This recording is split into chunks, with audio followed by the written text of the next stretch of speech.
Hello, this is Professor Hazer again, and I'm going to make three videos, and these videos all talk about activity-based costing, which is chapter 6 in your book.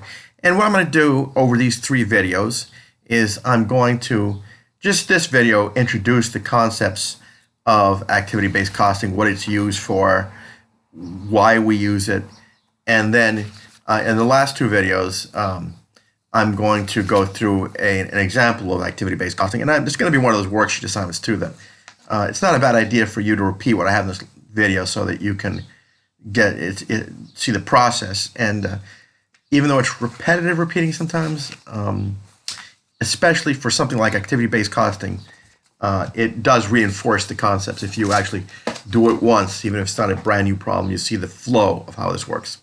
Okay, and for this video, I'm going to use two programs, two applications. I'm going to start using Word actually, and I will send you these two documents.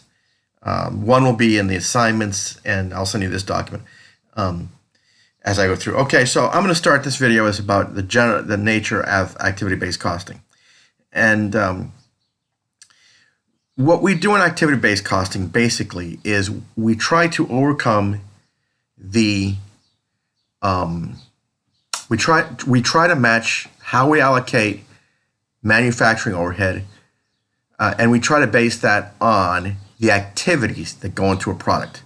Under traditional costing methods, it was mostly the volume of a product that was produced that that was used to assign overhead to that product. So you might have one type of car, another type of car, and the amount of activity or overhead that went into each one would be the number of cars produced, or the number of machine hours or labor hours that went into the cars. But no emphasis was placed on the nature of the activities which went into, let's say, each type of car.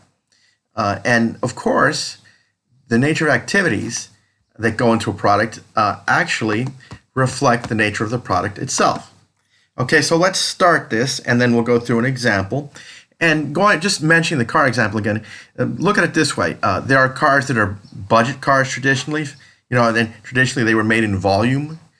So it was fair to assign activity or manufacturing on the basis of units produced. But as cars became more customized, and you had design costs, let's say, in one model but not in the other, then it became necessary for companies to allocate overhead on the basis of the activities that went into each one. Custom products are always different than products which are more standard, let's say. Anyway, so let's go through. I'm going to just introduce some of the concepts in activity-based costing, and then I'll start the very first part of the example here, and then we'll finish the example in the next two videos. Okay, so activity-based costing basically is what I just said. It tries to assign overhead to products on the basis of the activities that go into the product, not just on the number of products that are produced, like one type of car versus another type of car.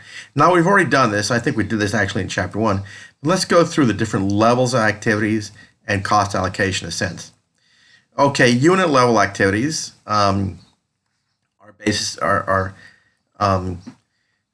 to do with the number of units produced. It doesn't matter whether you're making custom something or standard something. These are allocated according to the number of units produced. Okay, once you produce units, you place them into batches. So this level of activity is related to the number of batches that are produced for processing.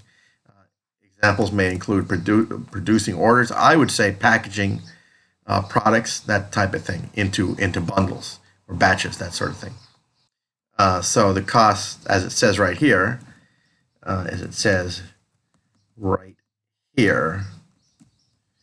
costs depend on the number of batches produced rather than on the number of units produced or sold. Product. Now, this is kind of the important part of this, is that you may be thinking, well, products, the unit you finally produced are products right up here. So what's the difference between products and units. The difference has to do with the nature of the product produced. You may produce 1,000 units of standard cars and 300 units of customized cars, but the activities, the nature of the cost that you incur for each type is different. So that's why I put down here products. The level of activity relates to specific products. The big one is design. If you have custom products, there's going to be a lot of design costs that go into them that do not relate to more standardized products. And maybe you put more advertising into a product, that type of thing. Okay, then we have customer. Okay, this relates to specific customers. Some customers are different from each other. Some will order, are great customers, and you've had them for years, and they order in batches. You know what's coming. Others, you need to send them a catalog, or you need to advertise in order to get them. So the nature of customers changes too. So does the nature of activities that you dedicate to different customers. And then organizational. These first four have to do with either producing a product or selling a product. Then you get to more generalized types of activities, which are organizational, sustaining, like accounting and human resources. A lot of times, if you what we call full costing, and you may have written about that in the previous chapter. Under full costing, you take these activities and actually assign them to the products. Under variable costing, you will not. So I think in the example we actually don't even assign those. Okay. So now I'm going to start setting up an example of activity-based costing. Okay, and we will use, just a minute here, we will be using this Excel worksheet in order to show you how to do the example. Okay, and so let's see here. Go back to this here. Okay, there's 5 steps in activity-based costing. The first one is a qualitative step. So you have to define your activities. How much advertising do you have? How much design costs do you have? That type of thing. And then you assign, based on those types of activities, each one has a cost. We call it a cost pool. And every type of activity has some type of measure. Number of designs you did, number of the advertisements you put out, that type of thing. Number of units you produce can be part of it. Anyway, so activity, you need to define your activities, define the cost that you spend on the activities, and then define how you measure that activity. Okay, the next one is you assign cost to activity pools, which is basically you know how much of activity you spent, but it's also seeing how much, how you're going to measure it, and then calculate the activity. Number 3 is calculate the activity rates for each type of activity. So you come up with a total cost for the cost pool, and then divide by the number of activity measures, units of activity measures. You are going to calculate the unit rates. And then finally, you assign cost to cost objects using the activity rates. Cost objects in our sense will be what goes into the cost of a product. And then you prepare your management reports, which are 2, if I recall. One is you assign the cost to products, and the second one is that you do a reconciliation. Okay, now the example I'm about to use, we're going to use activity-based costing. We're going to assume that the company that we are doing activity-based costing for is the classic brass company. And this is following, I believe, in the problem, either your book or another book. And this company manufactures 2 types of work called stanchions. And I didn't even know the word before I did this example. But stanchions, I guess, are when you have activities, when you have functions like shows and sporting events, you have ropes that are cordoned off to maybe delineate, have one type of customer from another type of customer, like box seats versus general seating, and the stanchions. And this would be fancier for obviously Broadway play than it would be if it goes to the New York Yankees. but a stanchion are the brass um, the brass barriers or sticks that would hold up the ropes for these activities and for the ropes that would separate the crowds. Okay, and I hope I didn't pronouncing this right, but let's say that the company manufactures two types of what are called stanchions. Standard stanchions, which do not require elaborate design, and custom stanchions, which do require elaborate design and they're customized. So obviously one of the big differences in the activity is that standard stanchions are not going to require design costs, and the custom stanchions are going to require. And obviously, you're probably going to make more of the standard stanchions, but the costs that go into each one will be a lot less because they don't include design costs as the custom stanchions do. Okay, and let's say the company has 3 departments. They have a production department, a general administration department, and a marketing department. Okay, and the company and the following table, which is going to be the Excel table I'll show you, shows for each of these departments, it shows the types of costs that are incurred. Okay, so you have 3 departments. These are the 3 departments are production, general administration, and marketing. Okay, and this table shows the costs. These are the costs that you're going to allocate actually. So you've got all these costs, and you're going to the ultimate objective is to allocate. The ultimate objective is to allocate these costs in the 3 departments to the 2 different types of products.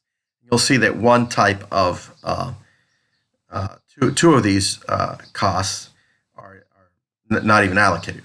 Okay, so the production department has these. This is the overhead. So it includes indirect factory wages.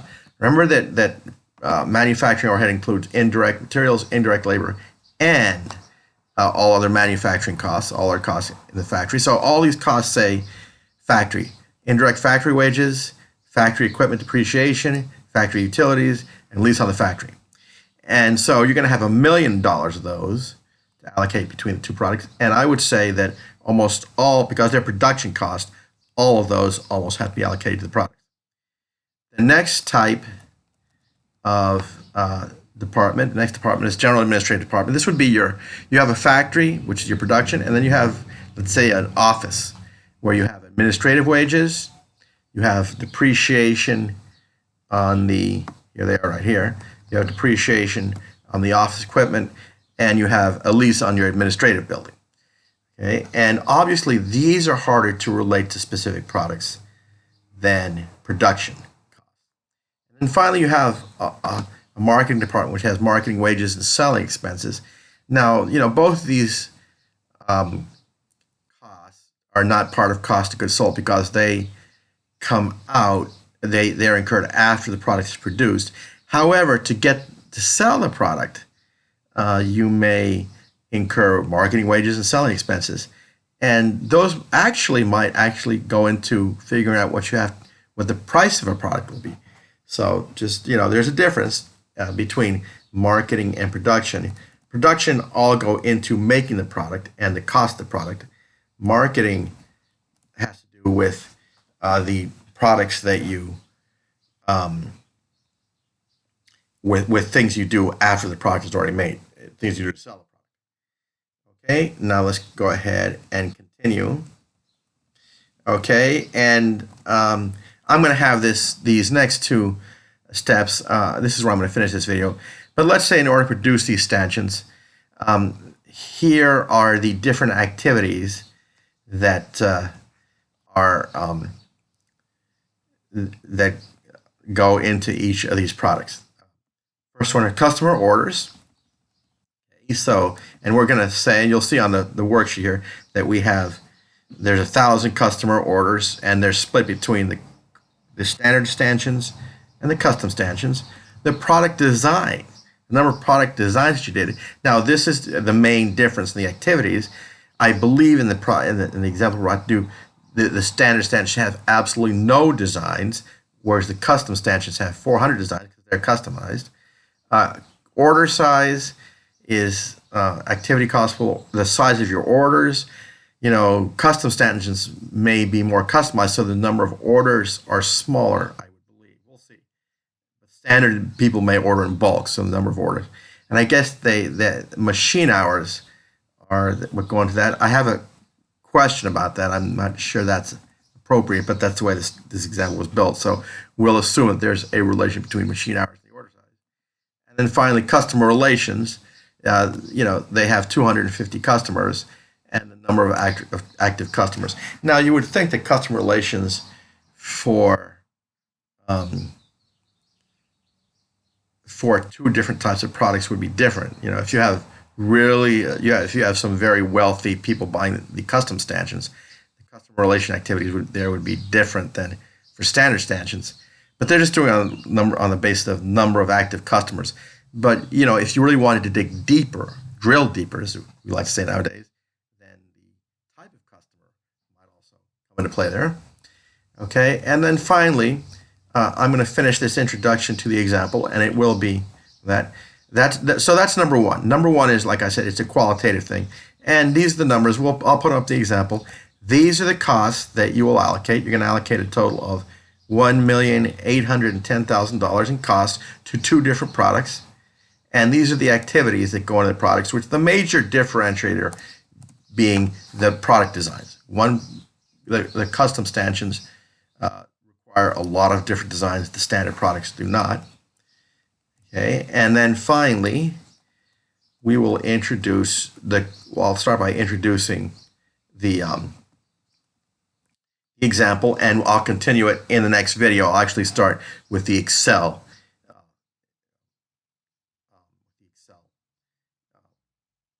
Worksheet in the next video. But these are just assumptions in the problem. These could change. They're just assumptions. So remember that you have three different departments. You have production department, you have factory, you have general administrative department, and you have a marketing department. And we're just saying, and now I'll go over to the Excel worksheet. And this right here, step 2, this is actually the table that I just had the Word document, but we'll segue into the Excel table.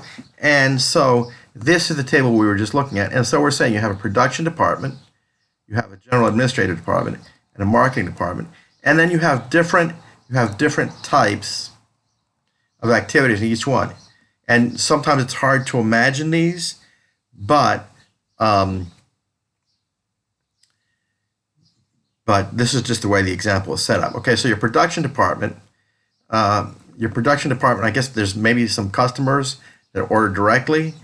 So 25% of customer orders are, and this would make sense, customer orders consist of, so you have customer orders, these are your activities, customer orders, product design, order size, customer relations, and other. Okay, so in your production department, it seems like that some of the products are sold directly, so the production department may not even go through the marketing department. Okay, so indirect factory wages, 25% are dedicated to customer orders. So you have people that are not working on the product, but 25% of their time goes into customer orders. Then 40% of their time, now this does make sense, go into product design, which would be your custom stanchions. Order size, 20%, maybe, I don't know, put it back together, whatever. Customer relations, 10%, and other 5%. Okay, so you have 4 different types of costs in your production department. And they are indirect factory wages, factory equipment depreciation, factory utilities, and factory lease building. This kind of makes sense if you assume the allocations for indirect factory wages make sense if you assume that maybe some customers order directly from the factory and don't go through the marketing department. So then you would have some customer orders going, some people whose wages are allocated based on the customer orders. Product design makes total sense because that is indirect labor. These are people that are designing the products, but they're not direct labor because their wages are not going directly into the product. Order size, customer relations. If some of your customers are ordering directly from the factory, you'd have some customer relations. Then you have other. Now, factory depreciation. This would have to do, the allocation for factory depreciation would be how much space the customer order people take up. Order size, this would probably be your production people. And then other. I'm surprised their product design isn't there, but they may not be in the factory. Okay, and then other. Okay, factory utilities, 10%. I guess there's a small part of the factory or somewhere of the factory where design people are located. They would get 10% of the utilities. Your production would get 50%, and then your other is 40%. We don't know what the other is. And then factory lease on the factory building is all other. 100% is all other. Okay, and then general administrative department, customer orders, 15%. So you have some of your customer orders going through the factory, and maybe they're just processing customer orders. You have a system, processing customer orders, and you have product design, 5%, order size, 10%, customer relations, 30%, another 40%. Okay. And then you have office equipment. The people who are working on customer orders get 30% of that. Customer relations have an office, so they get 25% of that. And others, 45%. That other could be marketing, by the way. And marketing department, it makes sense that that a good chunk of the marketing wages would go to customer orders. Product design, 8%, and that would make sense because your marketing department probably works with the design department. And then customer relations, this makes total sense. Your marketing department, a lot of their costs go to customer relations, and then other. And then finally, selling expenses, 10%. And then for the selling expenses, apparently a lot of the selling expenses have to do with customer relations, taking people out to dinners and stuff like that. And then other. Okay, so I'm going to go ahead and stop this video here, but I'm just going to introduce the next table we're going to look at. And after this, it actually gets not too bad. But keep in mind, and this is going to be very important, that, and I'm going to erase these numbers and we'll allocate them in the next video. But keep in mind that the total overhead that we're going to assign is $1,810,000, and I want to emphasize that these numbers here, those numbers right there, came directly from the Word document here. Those numbers there came from this table right here. This table right here. So that's where I'll stop. And what we're going to do now is do the next steps, which are allocating coming up with an activity base. We've got them, a unit cost, and then using that unit cost to start allocating to different activities. And then in the final video, we'll put them together in product. Okay, so that's the first lecture on activity-based costing. And thank you very much. And I'll put this on YouTube.